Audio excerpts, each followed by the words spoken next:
Alors bonjour tout le monde, aujourd'hui j'ai le plaisir de vous présenter un nouveau cours qui va s'intéresser à la comptabilité générale marocaine. Notre première séance va mettre en évidence un certain nombre de définitions et des notions de base. Ala barakatillah. Déjà, quand on parle de la comptabilité générale, il va falloir définir qu'est-ce que la comptabilité.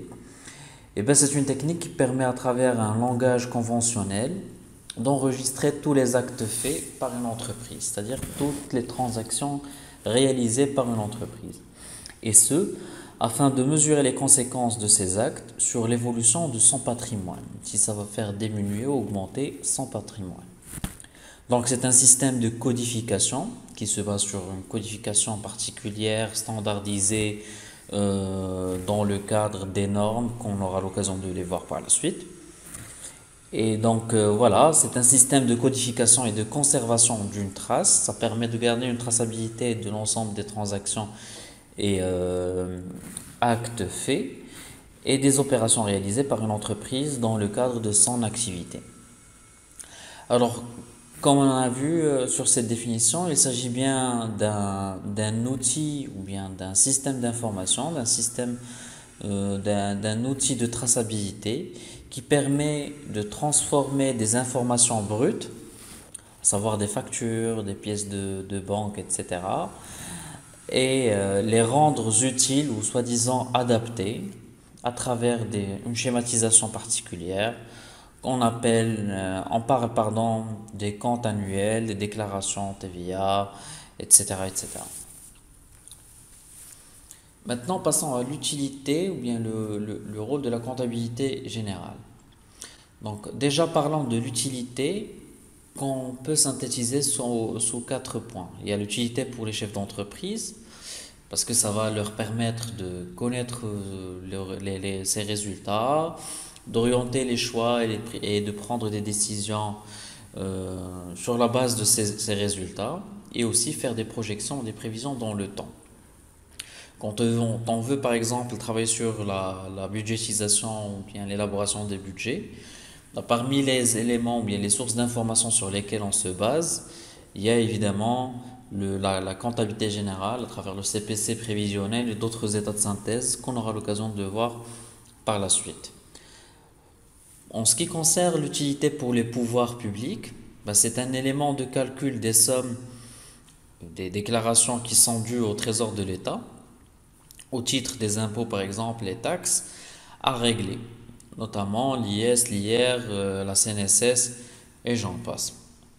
Le deuxième point, c'est l'outil. On peut considérer la comptabilité générale aussi comme un outil de jugement par les tribunaux de commerce et d'instance ou cour d'appel ou bien cour des comptes.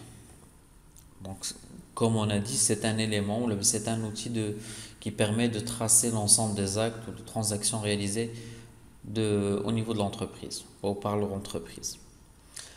La troisième utilité, c'est pour les partenaires de l'entreprise.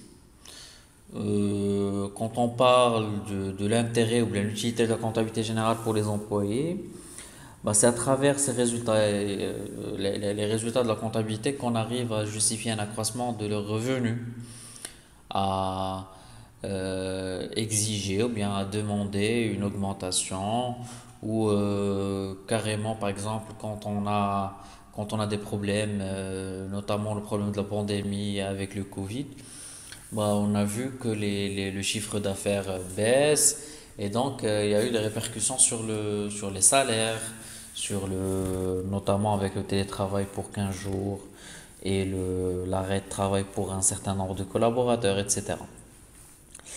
Donc l'utilité aussi pour les partenaires associés qui tentent d'y découvrir l'évolution future des valeurs de leurs titres.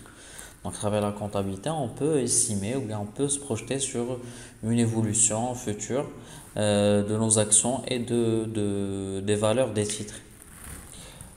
Alors, pour les créanciers dans l'entreprise, la comptabilité générale a pour utilité de faire le point sur la situation exacte de l'entreprise et sa capacité de les rembourser, notamment pour les banques.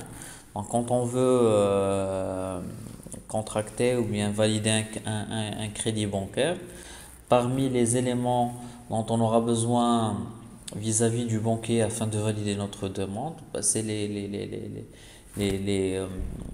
comment dirais-je, les résultats de l'entreprise et les états de synthèse surtout.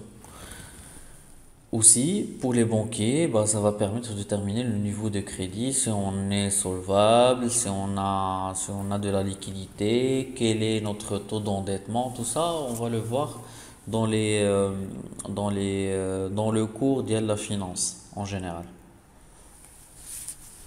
Alors, comme je vous ai dit tout à l'heure, de la comptabilité générale est normalisée. Il est normalisé ce qu'on appelle le Code général de la normalisation comptable, le CGNC. Donc, c'est le premier plan comptable marocain qui a été élaboré par la Commission de normalisation comptable et qui a achevé ses travaux en décembre 1986. Ce plan était appliqué aux entreprises publiques au départ, à partir de 1989. Et après, la loi numéro 9/86 relative aux obligations comptables des commerçants ou loi comptable a rendu son application obligatoire aussi pour des commerçants à partir du mois de janvier 1994. L'article 1er de la loi comptable stipule que toute personne physique ou morale ayant la qualité de commerçant au sens du Code de commerce est tenue de tenir une comptabilité dans les formes prescrites par la présente loi et les indications figurant au tableau annexe. D'accord? Donc on va passer rapidement aux 7 principes de la comptabilité générale. C'est des principes qu'on ne doit pas oublier, qu'on doit comprendre et apprendre par cœur. Donc on a le principe de continuité d'exploitation, c'est-à-dire que l'entreprise prévoit une poursuite normale de ses activités, sauf dans le cas d'une cessation d'activité totale ou partielle sont réunies. C'est-à-dire qu'on doit prendre en considération lors de au niveau de notre comptabilité générale qu'il y a une continuité normale de l'activité ou d'exploitation de l'entreprise. Le deuxième principe, c'est le principe du coût historique. Ça veut dire que la valeur d'entrée d'un élément, par exemple une voiture, un immeuble, un bureau inscrit en comptabilité, reste intangible, inchangeable, inchangé, sous réserve de l'application du principe de prudence. D'accord? Troisième principe, pardon, c'est le principe de permanence des méthodes. C'est-à-dire qu'on doit garder, qu'on doit appliquer les mêmes méthodes d'évaluation et les mêmes règles de présentation, sauf s'il y a une exception qui doit être notifiée sous plusieurs formes. Donc, par exemple, pour les méthodes d'évaluation, on a les méthodes d'évaluation de le stock d'IENA. Si on opte dans un premier temps pour le coût moyen pondéré, bah on doit garder la méthode d'évaluation pendant tous les exercices de l'entreprise, sauf bien sûr une exception particulière, un cas particulier qui doit être notifié, et ça aussi on va le voir. Le quatrième principe, c'est le principe de spécialisation des exercices.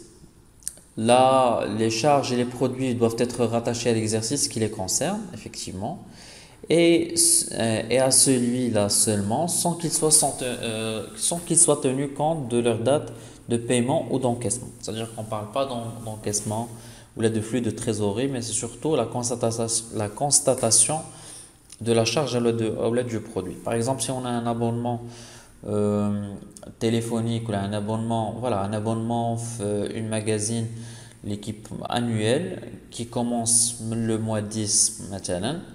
Donc on ne doit comptabiliser que 3 mois de l'année et le reste l'année prochaine. Ça aussi, on aura des exercices. Alors il y a le principe de clarté. Les opérations et les informations doivent être inscrites dans les comptes sous la bonne rubrique avec la bonne dénomination et sans compensation entre elles. Ça veut dire que l'affectation doit veiller à l'affectation des charges, l'affectation des produits, respecter les rubriques qui sont, schématisées au niveau du plan comptable et veiller à ce concept, de clarté, de transparence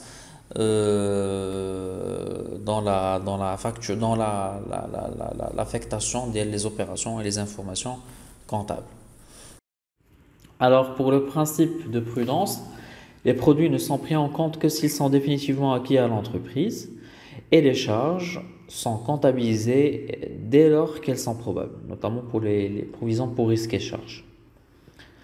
Pour le dernier principe, qui est le principe d'importance significative, les états de synthèse doivent révéler tous les éléments dont l'importance peut affecter les évaluations et les décisions. Et comme on dit, c'est des états de synthèse, et donc ils ne doivent pas faire apparaître des informations moins importantes ou moins significatives.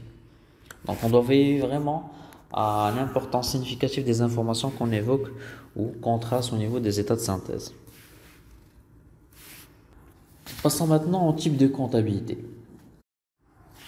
Alors, on a la comptabilité nationale, comptabilité publique et la comptabilité commerciale. Là, on va s'intéresser beaucoup plus à la comptabilité commerciale. Donc, pour la comptabilité nationale, il s'intéresse aux opérations effectuées par l'ensemble des agents économiques agissant dans l'espace national, y compris celles réalisées à l'international. Pour la comptabilité publique, elles enregistrent les opérations de l'État, des collectivités locales et des établissements publics, des entreprises publiques. Et on a la comptabilité commerciale qui permet à la direction d'en vérifier l'évolution, aux banquiers d'en apprécier la solidarité et aux associés d'en contrôler la gestion. On a aussi ce qu'on appelle la comptabilité générale, la comptabilité analytique d'exploitation et la comptabilité des sociétés.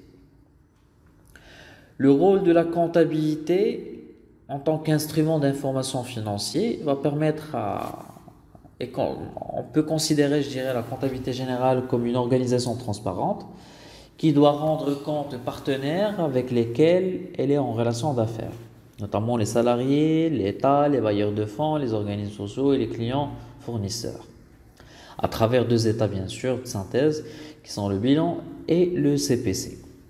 C'est un outil de gestion aussi qui est destiné à éclairer les dirigeants de l'entreprise et qui se présente de ce fait comme un tableau de bord destiné aux dirigeants et composé d'une série d'instruments de mesure de performance pour les chefs d'entreprise, les pouvoirs publics et les actionnaires. Maintenant, passons à la définition du bilan comptable. On peut dire que le bilan comptable, c'est une situation ou un aperçu sur la situation patrimoniale de l'entreprise. C'est un document comptable que chaque entreprise doit produire au moins une fois par an. Il doit obéir à des normes de présentation légale et faire le point sur la situation du patrimoine de l'entreprise à un moment donné. Il résume ainsi ce que possède l'entreprise et ce qui constitue l'origine de ce qu'elle possède. Au niveau du bilan, on a deux types, on a deux classements, on a deux catégories de classement. On a un classement de l'actif, on a un classement de le passif. L'actif, généralement, il est classé par ordre de liquidité croissante et le passif est classé par ordre d'exigibilité croissante. Là, on va voir le détail. Alors, la partie de l'actif du bilan, il regroupe des biens dont l'entreprise est propriétaire. Les matériels, stocks, créances et les liquidités sont les principaux actifs de l'entreprise. Pour le passif du bilan, il va regrouper les ressources externes de l'entreprise. Ces ressources proviennent des associés, les capitaux sociaux maintenant, des banques, c'est-à-dire des emprunts auprès des établissements des établissements de crédit, et des fournisseurs qui sont les dettes. Donc, il y a plusieurs approches pour lire le bilan. Il y a l'approche juridique qui distingue à l'actif les biens, c'est-à-dire les droits réels d'un côté, et les créances qui sont des droits aussi, des obligations réelles de l'autre côté, et au passif les capitaux propres d'une part et les dettes d'autre part. Donc l'actif, on a des biens et des créances, le passif, on a des capitaux propres et des dettes. Donc sur la partie, ou bien pour l'approche économique, on a la différenciation de ce qui est investissement, c'est-à-dire les biens, par exemple au niveau de l'actif, il y a des biens et des créances qui sont durables. Au flux passif, c'est des ressources stables. Le flux passif qui est le capital social, c'est une ressource qui est stable. Pour le bien et pour l'actif, tout ce qui est immobilisation, c'est immeubles, terrains, appartements, tous c'est des biens et des créances qui ils font partie des biens durables.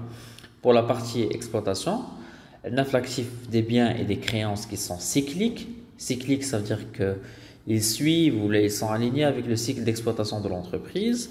Et aussi, on a des dettes aussi cycliques que les créances. Si on regarde le bilan sous l'approche financière, dans cette optique, le temps joue un rôle capital et primordial, d'où la classification suivante. Les actifs vont être ordonnés suivant leur liquidité, c'est-à-dire on a des actifs durables qui sont moins liquides, avec moins de liquidité, après des actifs réalisables et des actifs disponibles. Donc, les actifs durables, par exemple, un appartement, l'usine. L'actif réalisable, c'est généralement les stocks. Et l'actif disponible, c'est la liquidité, c'est la banque, etc. Donc, pour la partie passif, on a des capitaux propres, des dettes à long terme, des dettes à moyen terme et des dettes à court terme, bien sûr, sur la base ou là qui sont classées selon leur degré d'exigibilité. Alors, l'approche du bilan comptable général marocain classifie, bien répartit l'actif et le passif sur trois rubriques ou là trois groupes. Il y a la partie ou l'axe investissement, l'axe exploitation et l'axe trésorerie. La classification ou le plan comptable général représente la liste intégrale des éléments du bilan et de résultats qui sont classés selon des critères d'homogène d'ordre économique et juridique. Alors, pour la classification des comptes, maintenant, si on passe les masses du bilan, la classe 1, il fait financement permanent. On a des capitaux propres assimilés et des dettes de financement. Donc, les capitaux propres de l'entreprise et les résultats obtenus, les capitaux externes constitués par les emprunts auprès des établissements de crédit. Pour l'actif immobilisé, c'est-à-dire la classe 2, on a des biens achetés ou créés pour être utilisés durablement dans le temps et des créances qui vont se transformer lentement en liquidité. Donc, on note des immobilisations en non-valeur, des immobilisations incorporelles, des immobilisations corporelles et des immobilisations financières. Pour l'actif circulant hors trésorerie, on a des biens achetés pour être transformés ou revendus en l'état et des créances qui vont se transformer rapidement en liquidité, à savoir les stocks, créances de l'actif circulant et les titres et valeurs de placement. Passons maintenant le passif circulant hors trésorerie, les voilà classe 4. Donc, il s'agit des dettes pour financer les achats de biens et de services en liaison avec l'exploitation. Leur exigibilité est généralement inférieure à une année. Là où on a des dettes du passif circulant, des dettes envers des fournisseurs, l'État et les organismes sociaux. Pour la trésorerie active, au niveau de l'actif, cette rubrique les soldes débiteurs des comptes de trésorerie qui reflètent la disponibilité ou quasi-disponibilité que détient l'entreprise. Ce qui nous fait des chèques en portefeuille mais qui ne sont pas disponibles dans l'immédiat. Et la trésorerie passive, il y a des facilités financières. Là, j'ai fait une erreur, c'est la trésorerie passive. Là où il s'agit des facilités financières accordées par les banques à l'entreprise. Donc, la structure du bilan comptable est faite comme présenté sur ce schéma. Là, on a l'actif. Il fait les immobilisations non valeur, des immobilisations incorporelles, des immobilisations corporelles, des immobilisations financières et des écarts de conversion. Les derniers colonnes l'actif immobilisé. Et en contrepartie, au niveau du passif, il y a ce qu'on appelle le financement permanent avec les capitaux propres assimilés, des dettes de financement, provisions durables pour risques et charges et des écarts de conversion passifs. Sur la partie actif circulant, la partie circulante le bilan, Donc on a sur l'actif le stock, soit avec stock marchandises, produits finis, semi-finis et fournitures consommables. On a des créances de l'actif circulant, les clients, contrats attachés, personnel, l'État, les comptes d'associés et autres débiteurs. On a les titres et valeurs de placement et les écarts de conversion actifs, surtout pour les éléments circulants. En ce qui concerne le passif circulant, on a des dettes du passif circulant avec des fournisseurs, les contrats attachés, les clients créditeurs, personnel créditeur, organismes sociaux, des états créditeurs et autres créanciers. Pour la partie trésorerie, on a la trésorerie active. Fait les chèques et valeurs à encaisser, la banque, la caisse, régie d'avance et accréditif. Pour la partie passive, on a la trésorerie passive, donc c'est des crédits d'escompte, les crédits de trésorerie et solde créditeur au niveau de la banque. Sur ce, je vous dis à très bientôt pour la prochaine séance, là où on va s'intéresser beaucoup plus à la schématisation du plan comptable et entrer dans le détail le compte comptable avec les écritures nécessaires. Wassalamu alaikum wa rahmatullahi ta'ala wa barakatuh.